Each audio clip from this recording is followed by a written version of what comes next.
Donald Trump will be a step closer to the Republican ticket today and a possible return to the White House.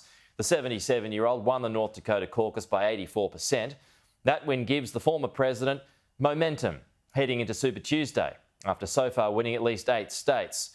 Today, voters in 15 American states and 1 territory will head to the polls to cast their ballots in the presidential primary. So joining us live now to talk about all of this is the Republican strategist John Jordan. So, John, how do you think it's all going to shake down today? Good to see you, by the way. It's good to see you. Sadly, as a political observer, I wish it was a little more exciting.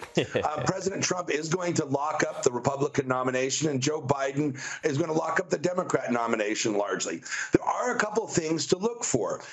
First is what happens to Nikki Haley. Nikki Haley, is she wants a future in the Republican Party headed by Donald Trump, at least for now.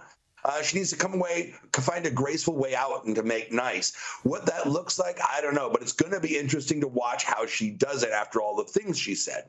On the Democrat side, it's going to be interesting to see how much enthusiasm there is, what the turnout numbers are, and what the number of people that voted uncommitted was. Remember, it was over 100,000 people in Michigan Democrats voted uncommitted rather than vote for Joe Biden.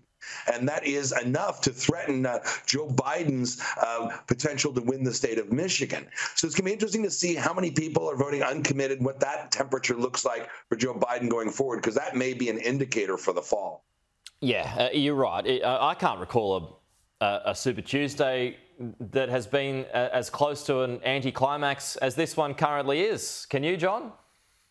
No, it's a bummer. I remember back in 2020, you remember when Bernie Sanders, the far left senator from Vermont, looked like he was going to go into Super Tuesday after New Hampshire and be at least competitive and maybe even secure the nomination before the Democrat Party powers that be kind of inserted Joe Biden in there. So it's not since so this time, maybe a few years from now, it'll be exciting again, but today, not so much. Yeah. Okay. So what is at stake for Joe Biden today?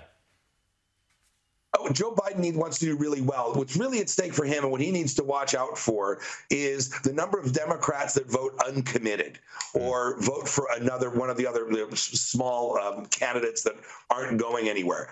Does he look really strong in these vote totals with high turnout and not a lot of people going to uncommitted? Because the uncommitted vote in Michigan was big. With the Democrats? Pardon? Who else is there for the Democrats?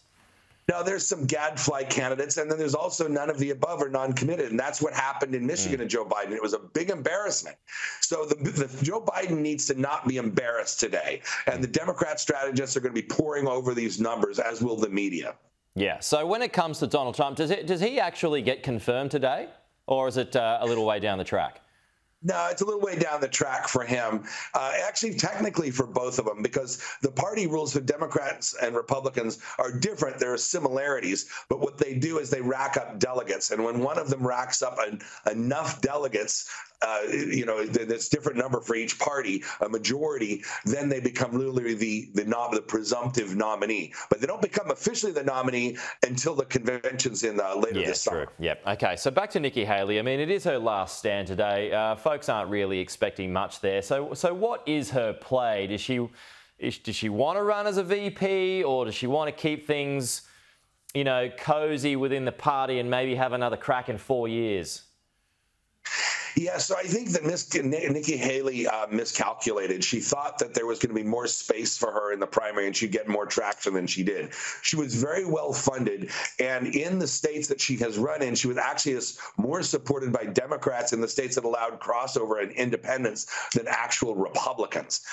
She took a hammer to Trump and went after him pretty hard.